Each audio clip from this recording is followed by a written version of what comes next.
Another year is ending and here I am with my favorite list of the year. There were some fine horror films this year and some predictable ones. You teach a class about slashers and you still walked into a dark alley.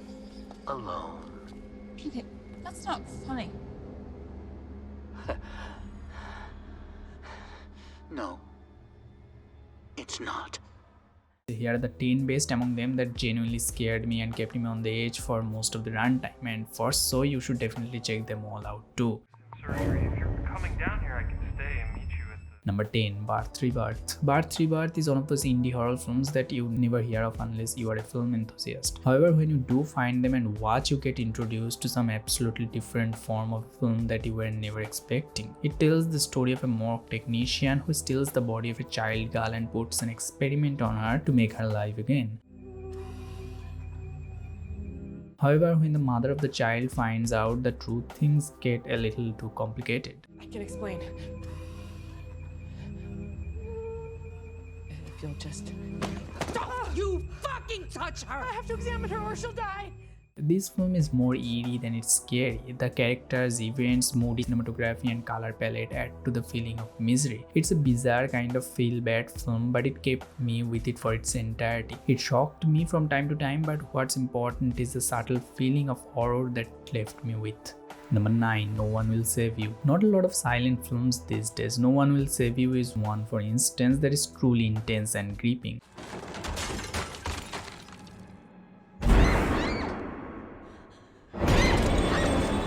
In short, it's about a woman who has to fight an alien. A bit comedic in sense, the alien here looks completely in the book definition.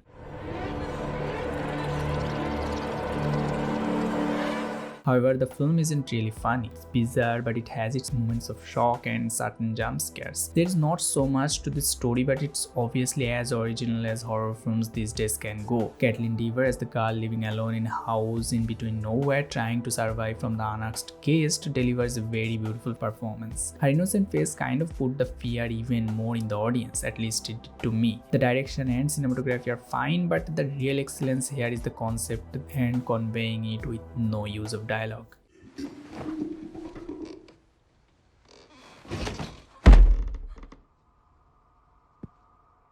Number 8. Influencer. Centering on a social media influencer on a solo trip to Thailand, this film revolves around her friendship with a peculiar woman she meets on the trip. With her friendliness, she gains her trust, and when she gets fond of the woman, they go on an isolated island for a visit. No, I'm not gonna kill you. Well, that is disappointing. But I am going to leave you here. Eventually, the woman leaves the influencer alone on the island and leaves. There is a bit of mockery of influencer culture in this movie. However, the main thing is it does carry enough horror elements. It's sometimes creepy and at times intense. The cinematography is really cool in this film, especially as it handles eerie elements with such delightful scenic portrayals as in Midsommar. Overall, Influencer is a great horror film among the tons that get released in a year with barely any real value. Number 7. The Passenger. The Passenger is a joyride of a horror film that is equally disturbing and wholesome. The premise begins at a fast food center where a few employees are working and one of them is pretty shy and quiet, gets bullied by the other two. Eat this burger, and then I'll shut up. Come on, eat the burger, then you won't hear shit the rest of the day. In between, some guy stands up for him but eventually fails. You should stop now. If you try to tell me what I can and cannot fucking do, I will have no problem turning your peaceful redneck existence into a living hell. Sure. So in turn, he kills all the bullies and abducts the shy guy on a drive through the town. Hey, where were you, buddy? What the Although the killer is a cold-blooded sociopath, he still wants to make the life of the shy guy better. Randy, I have been watching you, and I know for a fact that you were better than this shit. And usually their journey barely stays cool. The performances by both the actors are up to the mark. Although I would want to highlight the performance of Johnny Parktold as the quiet guy, totally afraid of getting killed any moment, is kinda brilliant and kept the movie scary for its entirety for me.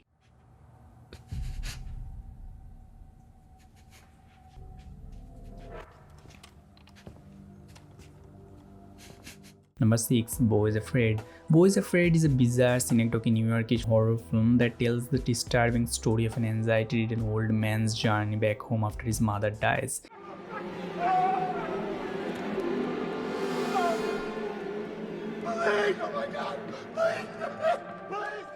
He witnesses all kinds of unearthly stuff represented as his deepest fears on his terrifying journey.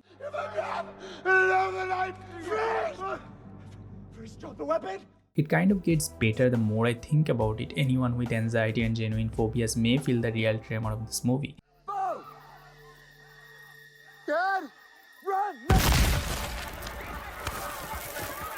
Joaquin Phoenix's performance is as good as always. The direction of Ari Aster is also praiseworthy, who has previously provided such bone-chilling experiences as in Hereditary or Midsommar. Although Boys Afraid is sometimes funny, it still is very unsettling. I very much love and relate to it to some extent that it's kinda hard to elaborate. The film had conveyed it all.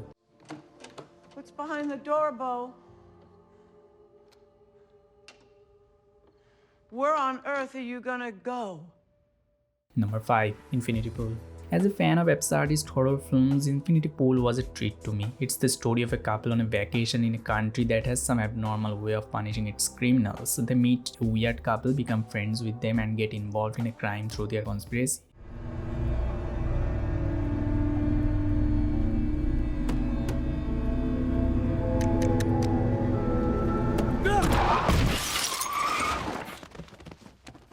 Eventually, when the couple is arrested and about to face punishment, they witness the most bizarre way of their justice system. Alexander Skarsgård and Mia Goth's performance is everything about this movie.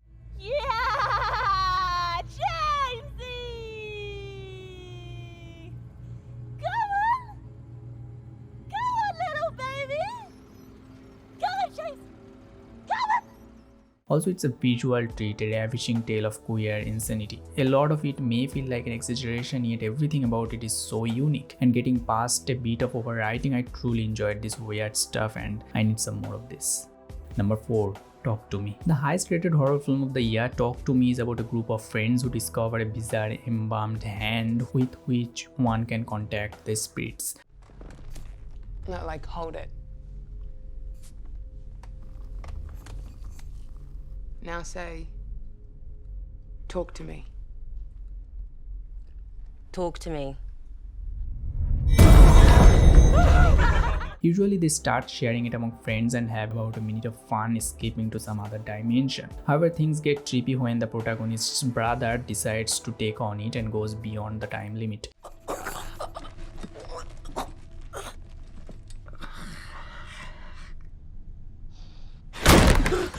Talk to Me has an entirely different identity than the other horror films this year. It has barely any technical flaws. From beginning to the end, it has a perfect pace and carries an unconventional ending, which wasn't all that satisfying to me, but I have seen worse. Overall, with good direction and cinematography, Talk to Me is a very apprehensible cinema that tries to go beyond the obvious horror trope with the intellectual personal drama that didn't fail to work. Number 3. Knock at the Cabin. M. Night Shyamalan's A Knock at the Cabin is one hell of a journey, shot and presented in a near perfect way. It tells the story of a couple on a vacation with their little daughter whose life changes when they meet armed people in the doorway. They have these weapons!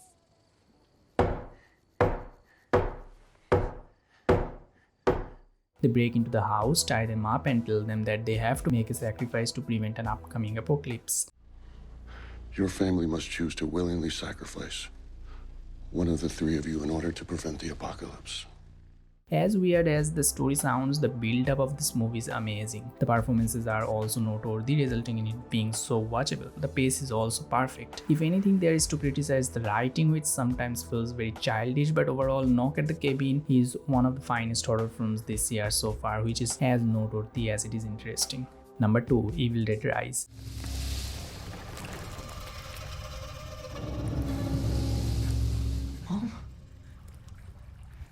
Mommy's with the maggots now. Evil Dead Rise tells the story of three siblings where one of them discovers an ancient vinyl and plays it at home, which brings some bloodthirsty monsters that possess their mother. Since they have their aunt who arrived recently in their apartment, she helps them survive amongst all the odds. However, things get only worse. As with other films in the franchise, I wasn't expecting anything original. They all seemed pretty average to me, although this one really had something to it. Either it's the performances, setup, or the modern usage of gore that is much more realistic than the old films. It was such a fun movie that didn't fail to shock me almost every 5 minutes. I'm pretty sure it did so to most of the audience. We can be a big happy family again. You don't look so good, Mom. Number 1. When Evil Lurks. This Spanish horror film is the epitome of modern horror cinema. It's a breathtaking journey of 100 minutes that took me on a ride to Traumaland. And skipping the general flaws of a horror film, the story here is woven so intelligently. It centers on a remote village where some sort of a demon is inflicting the people, and where the protagonists Pedro and Jimmy finds out about a demon-infected man. They decide to get rid of it. Mátame, Ruiz. Por favor.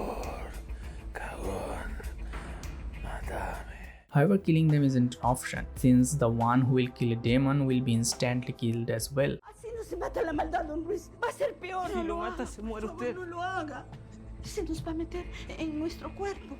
The paranoid handful of people are now in tragic dilemma as they try to survive in a constantly endangered situation. The performances are the equal plus and minus points of this film. A lot of the actors I think were bad at screaming and showing fear. However, what mattered most was the lead two actors were outstanding in their performance. The direction by Damien Rugna was also amazing, setting the feel bad atmospheric tone with genuinely uncanny vibes. So that was the video. Check some other videos out of this channel, and this is it, and just thanks for watching.